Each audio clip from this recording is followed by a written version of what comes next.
Reality Maintainer presents How Successful People Think. Chapter 7. Learn from reflective thinking. To doubt everything, or to believe everything, are two equally convenient solutions. Both dispense with the necessity of reflection. Jules-Henri Poincaré. The pace of our society does not encourage reflective thinking. Most people would rather act than think. Now, don't get me wrong. I'm a person of action. I have very high energy, and I like to see things accomplished. But I'm also a reflective thinker. Reflective thinking is like the crock pot of the mind. It encourages your thoughts to simmer until they're done. As I go through this process, my goal is to reflect so that I might learn from my successes and mistakes, discover what I should try to repeat, and determine what I should change. It is always a valuable exercise. By mentally visiting past situations, you can think with greater understanding. 1. Reflective thinking gives you true perspective. When our children were young and still lived at home, we used to take them on wonderful vacations every year. When we got home, they always knew that I was going to ask them two questions. What did you like best, and what did you learn? It didn't matter whether we went to Walt Disney World or Washington, D.C. I always asked those questions. Why? Because I wanted them to reflect on their experiences. Children don't naturally grasp the value or cost of an experience unless prompted. They take things for granted. I wanted my children to appreciate our trips and to learn from them. When you reflect, you are able to put an experience into perspective. You are able to evaluate its timing, and you are able to gain a new appreciation for things that before went unnoticed. Most people are able to recognize the sacrifices of their parents or other people only when they become parents themselves. That's the kind of perspective that comes with reflection. 2. Reflective thinking gives emotional integrity to your thought life. Few people have good perspective in the heat of an emotional moment. Most individuals who enjoy the thrill of an experience try to go back and recapture it without first trying to evaluate it. It's one of the reasons our culture produces so many thrill seekers. Likewise, those who survive a traumatic experience usually avoid similar situations at all costs, which sometimes ties them into emotional knots. Reflective thinking enables you to distance yourself from the intense emotions of particularly good or bad experiences and see them with fresh eyes. You can see the thrills of the past in the light of emotional maturity and examine tragedies in the light of truth and logic. That process can help a person to stop carrying around a bunch of negative emotional baggage. President George Washington observed, "We ought not to look back unless it is to derive useful lessons from past errors and for the purpose of profiting by dearly bought experience." Any feeling that can stand up to the light of truth and can be sustained over time has emotional integrity and is therefore worthy of your mind and heart. 3. Reflective thinking increases your confidence in decision-making. Have you ever made a snap judgment and later wondered if you did the right thing? Everybody has. Reflective thinking can help to diffuse that doubt. It also gives you confidence for the next decision. Once you've reflected on an issue, you don't have to repeat every step of the thinking process when you're faced with it again. You've got mental road markers from having been there before. That compresses and speeds up thinking time, and it gives you confidence. And over time, it can also strengthen your intuition. 4. Reflective thinking clarifies the big picture. When you engage in reflective thinking, you can put ideas and experiences into a more accurate context. Reflective thinking encourages us to go back and spend time pondering what we have done and what we have seen. If a person who loses his job reflects on what happened, he may see a pattern of events that led to his dismissal. He will better understand what happened, why it happened, and what things were his responsibility. If he also looks at the incidents that occurred afterward, he may realize that in the larger scheme of things, he's better off in his new position because it better fits his skills and desires. Without reflection, it can be very difficult to see that big picture. 5. Reflective thinking takes a good experience and makes it a valuable experience. When you were just starting out in your career, did it seem that few people were willing to give someone without experience an opportunity? At the same time, could you see people who had been on their jobs 20 years, who yet did their work poorly? If so, that probably frustrated you.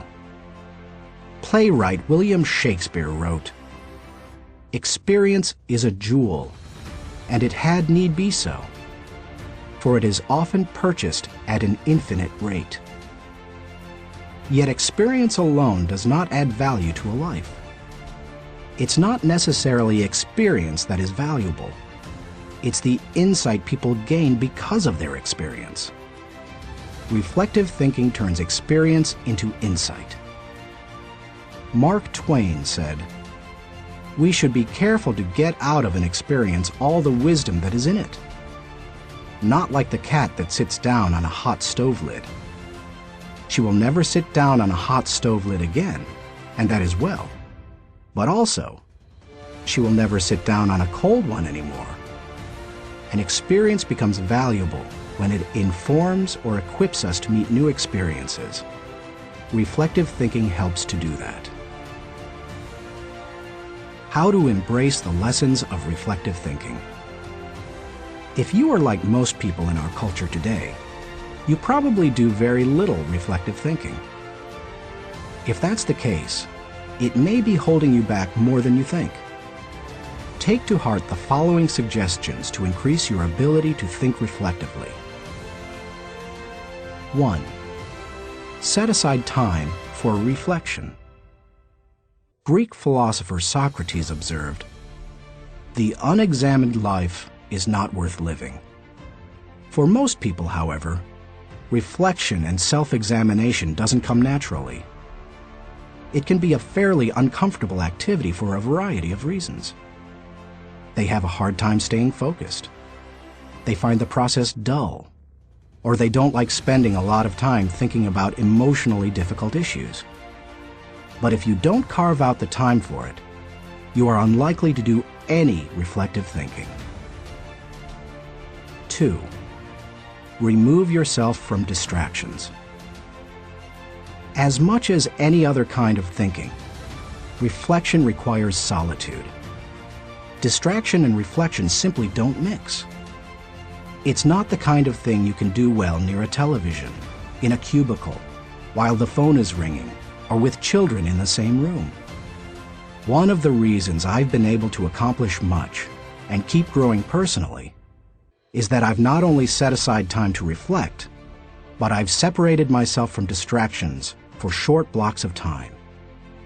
30 minutes in the spa, an hour outside on a rock in my backyard, or a few hours in a comfortable chair in my office. The place doesn't matter, as long as you remove yourself from distractions and interruptions. 3. Regularly review your calendar or journal. Most people use their calendar as a planning tool, which it is. But few people use it as a reflective thinking tool. What could be better, however, for helping you to review where you have been and what you have done, except maybe a journal? I'm not a journaler in the regular sense. I don't use writing to figure out what I'm thinking and feeling. Instead, I figure out what I'm thinking and feeling, and then I write down significant thoughts into action points. I file the thoughts so that I can quickly put my hands on them again. I immediately execute the action points or delegate them to someone else. Calendars and journals remind you of how you've spent your time, show you whether your activities match your priorities, and help you see whether you are making progress.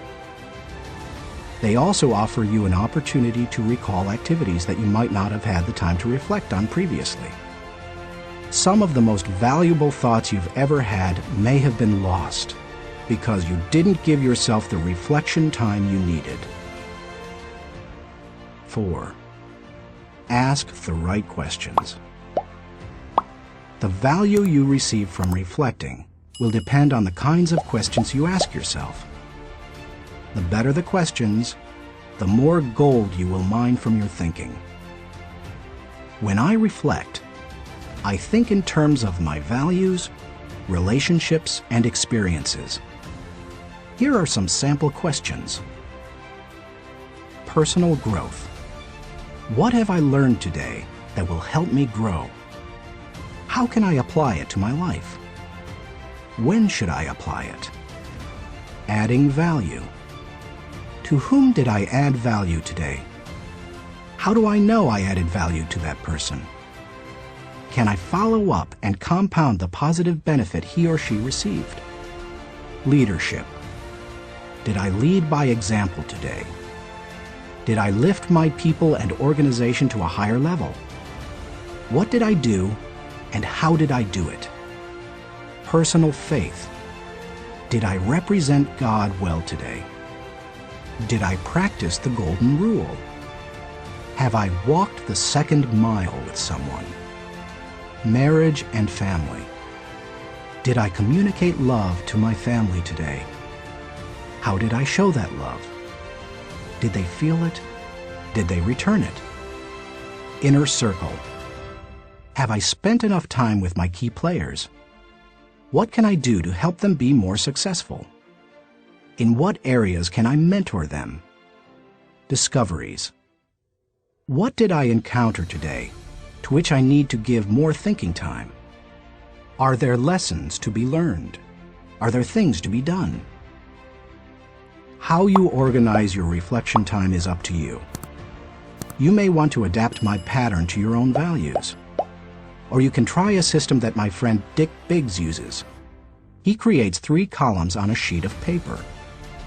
Year, turning point, impact.